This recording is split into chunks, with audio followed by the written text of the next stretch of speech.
Parents and teachers మీటింగ్కి arrange చేసిన madam principal madam గారికి స్టాఫ్ స్టాఫ్కి పేరెంట్స్కి స్టూడెంట్స్కి అందరికీ హృదయపూర్వక నమస్కారాలు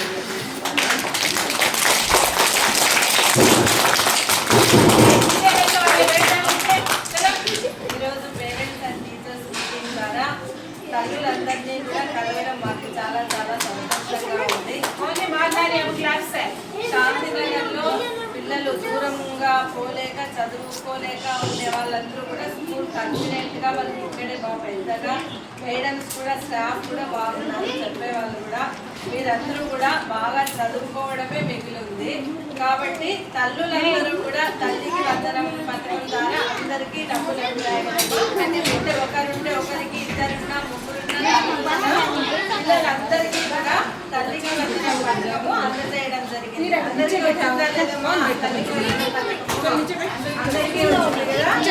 ఆ డబ్బులు మీరు పిల్లల చదువులకు మాత్రమే వినియోగించాలి. అర్థమైందమ్మా?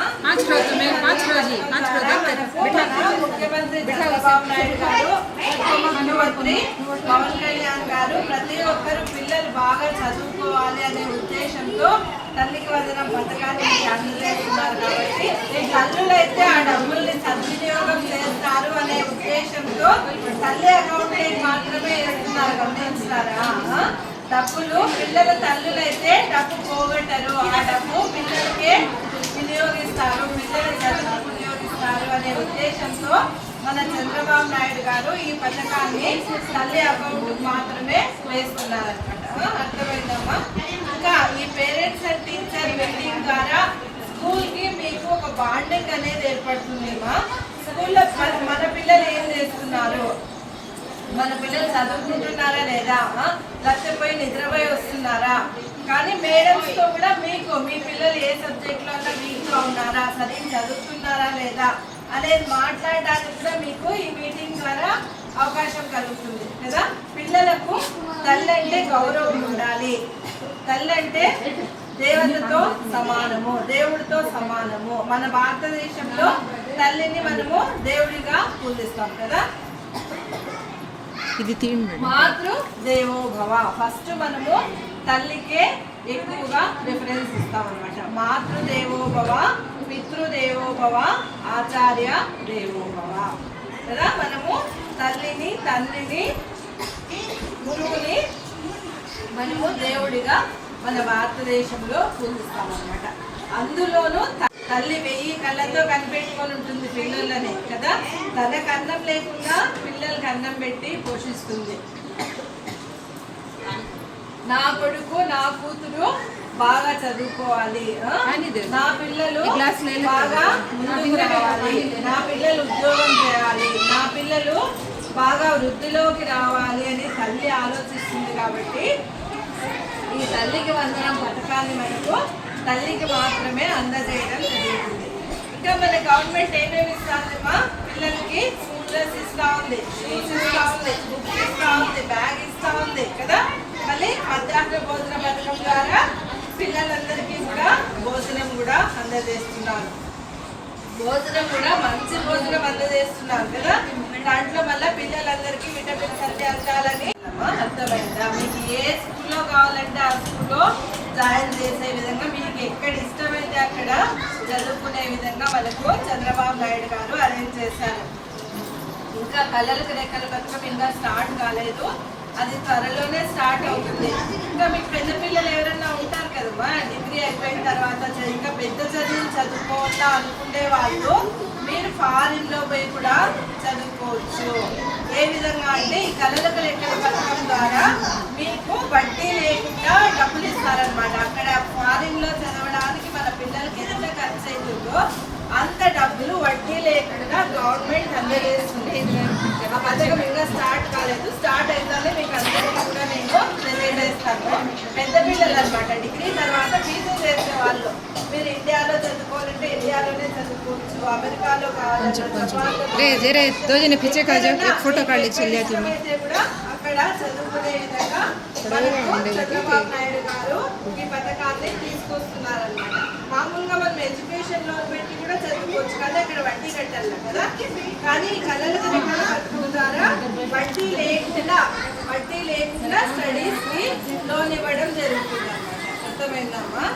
ఇప్పుడు చిన్నపిల్లలకైతే తల్లికి వందనం పథకాన్ని అందజేస్తున్నారు. కాబట్టి మనం అందరూ కూడా చంద్రబాబు నాయుడుకి కృతజ్ఞతలు తెలియజేస్తున్నాం.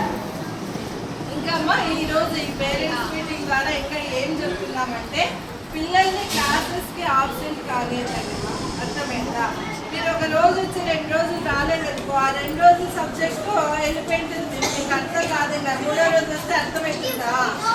అట్లా ఫుల్గా ఇంటనే కదా అర్థమయ్యేది. అట్లా కాబట్టి పిల్లల్ని దయచేసి ఆబ్సెంట్ కాకుండా స్కూల్కి పంపేసి మీ స్కూల్లో మంచి స్టాఫ్ ఉన్నారు, మేడమ్స్ ఇద్దరు లేడీస్. మీకు ఏం ప్రాబ్లం ఉన్నా మేడమ్స్కి చెప్పుకోవచ్చు. పిల్లలు ఏదన్నా మాట వినకున్నా చదువుకోకున్నా ప్రతి ఒక్కటి కూడా దగ్గర కదా స్కూల్ కూడా. 5 నిమిషాలు వచ్చి మీరు మేడంకి చెప్పి పోతా అంటే పిల్లలకి భయం ఉంటుంది. మా అమ్మ వస్తుంది, మా అమ్మ మేడంకి చెప్తుంది అనే భయం పిల్లలకి ఉంటుంది. పిల్లలు కూడా బాగా చదువుకుంటారు. చుట్టుపక్కల లేడీస్ ఎంతమంది జాబ్ చేసే వాళ్ళు మీరు చూస్తూ ఉంటారు కదమ్మా. మీ పిల్లలు కూడా జాబ్ చేయాలా లేదా? జాబ్ చేయాలంటే ఏం చేయాలా? ఎల్కేజీ, యూకేజీ, ఫస్ట్ స్టాండర్డ్ కదా, సెకండ్ స్టాండర్డ్ కదా అని నెగ్లెక్ట్ చేయకూడదు. మొక్కై వంగనిది మానై వంగదు. చిన్నప్పుడే మనం బాగా చదివితేనే పెద్ద అయినాక కూడా చదువుతారమ్మా. 1వ క్లాసు, 2వ క్లాసు, 3వ క్లాసు బేస్ బాగుంటేనే పిల్లలు 8th, 9th, 10th కూడా బాగా చదువుకుంటారు. ఇది పేరెంట్స్ మీరు బాగా అర్థం చేసుకోవాలి. అర్థమైందమ్మా? పిల్లలు వస్తానే వాళ్ళతో హోంవర్క్ చేయించాల. ఒక రోజులో 1 గంట సేపు పిల్లలు మామూలుగా 8-9 అవర్స్ స్కూల్లోనే ఉంటారు కదా. 1 గంట సేపు మీరు స్కూల్ నుండి వచ్చినాక పిల్లలతో స్పెండ్ చేయండి. ఏం చదువుకున్నారు, మా స్కూల్లో పిల్లలు ఏం చేస్తున్నారు అనేది కొంచెం పిల్లలతో మాట్లాడాల.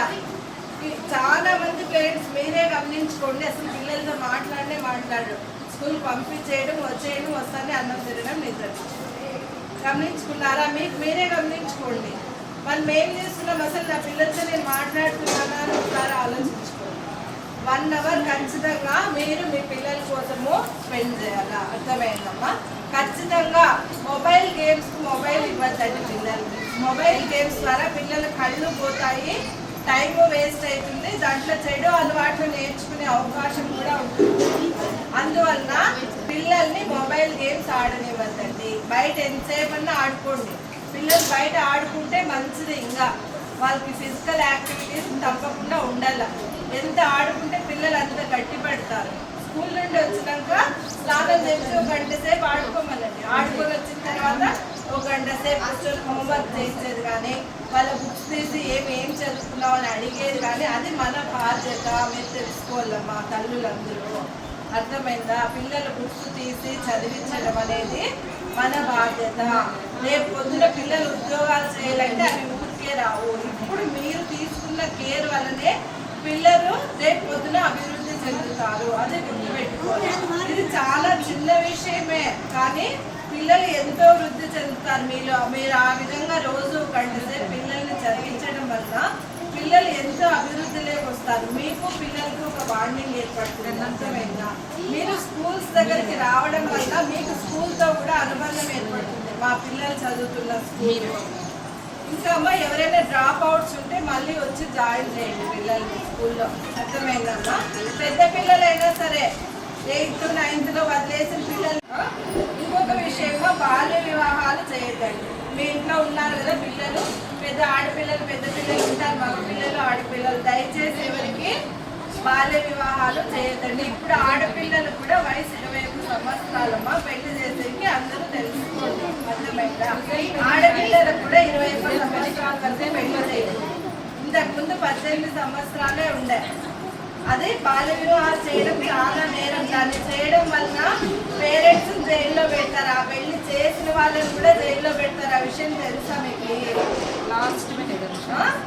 కాబట్టి ఆడపిల్లలకి 21 సంవత్సరాలు వచ్చేంత వరకు పెళ్లి చేయకూడదమ్మా. ఇంతకుముందు 18 ఉండే, 21కి మార్చినారు.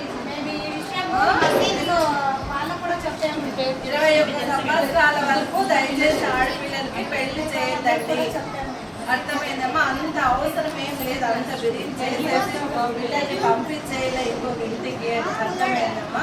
ఫస్ట్ పిల్లలకి జాబ్ ప్రియారిటీ, వాళ్ళ పెళ్లి కాదు ప్రియారిటీ. ఫస్ట్ పిల్లలు జాబ్ చేయాల తర్వాతే పెళ్లి ఆలోచన అనేది. మీరు మీ పక్కింట్లో ఎవరైనా బాల్య వివాహాలు చేస్తారన్నా ఇక్కడ మేడంకి కానీ జయాకి కానీ ఆ మేడంకి కానీ ఇన్ఫార్మ్ చేయండి. అర్థమైందా? వాళ్ళకి తెలియక చేస్తూ ఉంటారు, ఏదో చేసేసేయాలా అని. మీరు ఎవరైనా చేస్తే వీళ్ళకి నష్టము, వీళ్ళని అరుస్తారు కలెక్టర్, అందరూ మీరేం చేస్తున్నారు. అర్థమైందా?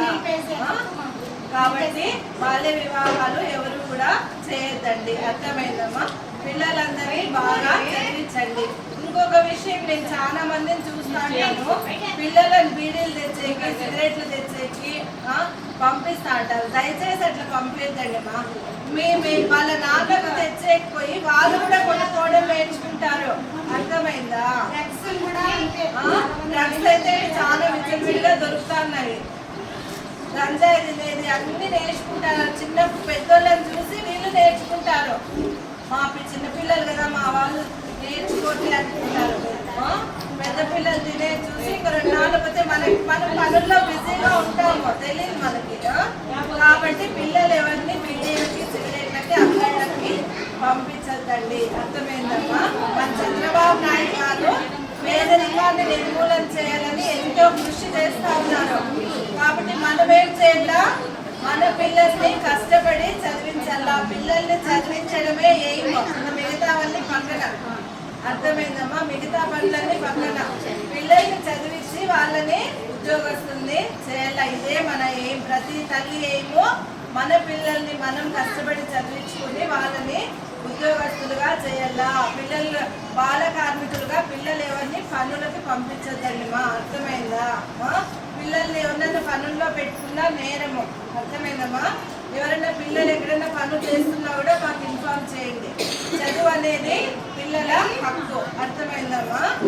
మన చంద్రబాబు నాయుడు గారు పేదరికాన్ని నిర్మూలన చేసేకి ఎంతో కృషి చేస్తున్నారు. పేదరికం పోవాలంటే ఏం మార్గమో ఇప్పుడు మీరు పనులు చేసి బతుకుతున్నారు. మీ పిల్లలు కూడా అదే చేయాలా? లేదు, మీ పిల్లలందరూ చదువుకొని ఆఫీసులు ఉద్యోగాలు పోవాలా. అర్థమైందమ్మా? మీ పిల్లలందరూ ఆఫీసర్లుగా తయారు కావాలా. అర్థమైందమ్మా? బాగా గుర్తు పెట్టుకోవాలా. ఏమో మన పిల్లల్ని బాగా చదివించి వాళ్ళని ఉద్యోగస్తులుగా చేయడమే మన ఎయిమ్. అర్థమైందమ్మా? మీ పేరెంట్స్ అండ్ టీచర్స్ మీటింగ్లో అక్క రజనీ అక్క చెప్పిన విషయము గుర్తుపెట్టుకోవాలి అందరూ ఎప్పటికీ. సరేనమ్మా? మీలో ఒక్కరు బాగుపడినా నాకు సంతోషమే. మనము దగ్గర 25 ఏళ్ళుగా మనం కలిసి జీవిస్తున్నాం ఈ ఏరియాలో. అందులో ఒకరికొకరు తెలుసు. మా ఆయన ఎంత సర్వీస్ చేస్తున్నారో మీకు అందరికీ తెలుసు. కాబట్టి మీరందరూ బాగుపడాలంటే మీ పిల్లల్ని బాగా చదివించడమే ముఖ్యం. అలా చదువుకోవాలని మన చంద్రబాబు నాయుడు గారు ఎంతో కృషి చేస్తున్నారు. కాబట్టి మనము ఆయనకి ఇంకొకసారి కృతజ్ఞతలు తెలియజేస్తున్నాం.